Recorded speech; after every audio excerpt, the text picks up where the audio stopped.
Hey guys, I'm going to show you one way to light a daylight interior scene at night without the help of the sun.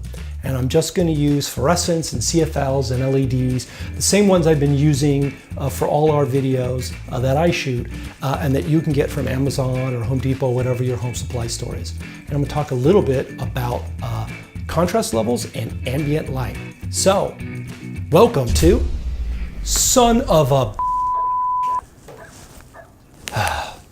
Welcome to Pull My Focus, Adventures in the World of Digital Filmmaking, where we show you the tips, tricks, and techniques you need to make great video. As soon as the power comes back on.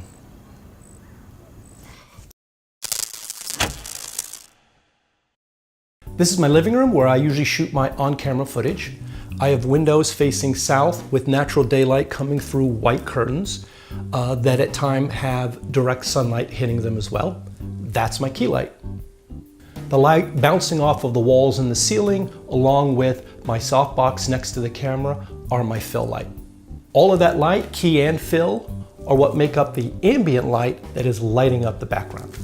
So this lighting, key, fill, and ambient, are what we need to recreate at night in order to sell a daylight interior. There's no natural backlight here, so there's no need to add one later when we shoot tonight. To recreate this daylight interior, I need to know what the contrast ratios are between certain areas of the shot, between key, fill, and the ambient light level in the background.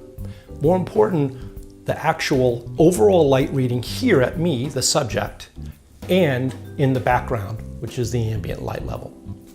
I'm going to use my trusty Sekonic light meter. To do that, you can use any light meter you have. Maybe it's an app on your phone or the built-in light meter on your camera. You just need to zoom in on the areas that you're reading.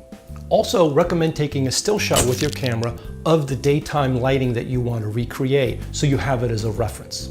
Okay, I'm getting 80-foot candles here at my chair, and that's light coming from the window, which is my key, the room fill, and the softbox fill next to my camera.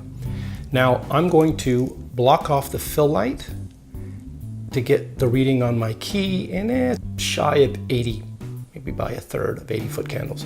Now I'm going to block off the key, and I'm getting just shy of about 60-foot candles. So that's about, I'm going to say about a half stop difference between key and fill. But what's really important is the difference between the 80-foot candles I'm getting here and the background, my ambient light.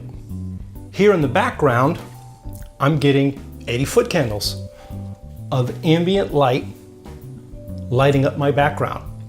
So that's a no-stop difference between the light at my chair, where the subject is me, and the background ambient light level, what we call a 1-to-1 ratio. So that's what we're going to need to recreate tonight when we shoot this daylight interior. Let's start. Let's turn on the key. Okay, I'm using two 4-foot 2-bank fluorescents for a nice wide source, and I've got them behind a wide piece of diffusion, which is basically one of the extra IKEA curtains that I have that I'm actually using on my window. These fluorescents are the same $15 hanging fluorescents that I rigged with pigeon plates in a previous video. I've got them on grip stands, but you could also rig them in different ways, including like on a light stand. It's important to have a nice wide source for this room because generally that daylight interior is a nice wide source, those 3 soft windows. This is simulating that with as wide a piece of diffusion as I can get. Now let's see what my reading is. And I'm getting a little shy of 80-foot candles. All right, and now let's add our fill. Okay, so in this case, I've still got the newer umbrella softbox right next to the camera that I normally use on my daylight shoots. I have 2 CFL bulbs, they're 45 watt, but I only have one on. I use 2 because in certain situations I want to have more fill than not, and since they're not dimmable, I just turn one of them off. I also have an LED par bounced into the ceiling on the other side of the camera, and that's to simulate the fill light that is bouncing off walls and ceilings and lighting up everything in front of the camera. Now, note that I'm using soft light or bounce light everywhere. And the reason is I'm simulating that same soft light coming in the window and bouncing everywhere during the day. If I used a hard or a point light source, it would break the illusion. Now let's see what exposure we're getting. Now I'm getting a solid 80-foot candles. If I block my fill, I'm still getting just shy of 80 on my key. And if I block the key for my contrast range, I'm getting about 60-foot candles from my fill. That's a half stop difference between the two, which is what it was during the day. Now let's check our ambient light. So right now, the ambient light lighting the background is just spill off of the key light in the fill. And I'm getting around about 40-foot candles. Not quite enough, I need 80, which is another stop. I've rigged the silk from my 501 reflector on a light stand. Behind it, I have an LED par filling that frame, and for additional light, 3 LED bulbs with socket adapters and a power strip. All right, well that's doing the trick. I now have 80-foot candles, ambient light back here lighting the background. Looks like a daylight interior, right? Now it's pretty close, not exact, but it looks pretty good. There are some highlights on that back door and shadows that I can't recreate exactly, but it looks pretty good to me. What do you think? Now, I didn't have to reach that same exposure level of 80-foot candles that I had earlier in the day, and neither do you. I could have been less or more. What's important is the contrast range between your subject and the background. I could have lit me to 40-foot candles. We need to make sure that the ambient light lighting the background is also 40-foot candles to maintain that 1-to-1 ratio. Since we're lighting everything with our own lights, I could use any color temperature I want because I don't have to match the color temperature of daylight. But it's important that they're all exactly the same color temperature, in my case, 5,000 Kelvin, because otherwise when it comes time to color correcting, your editor is going to kill you. Now we can pull off this little bit of movie magic because we're not showing the windows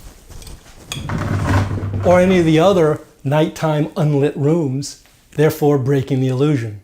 But it still works because it gives the viewer the illusion that it's daytime. Now, if I had a crew and a grip electric truck, I would light this very differently. I would have big lights outside with diffusion frames shooting light into the window. And I'd probably also have an 8x or 12x foot frame with either muslin or Grifflon, reflective materials, and I would bounce a lot of HMIs into it to simulate that soft daylight. But I don't have a crew or grip truck or grip lighting truck.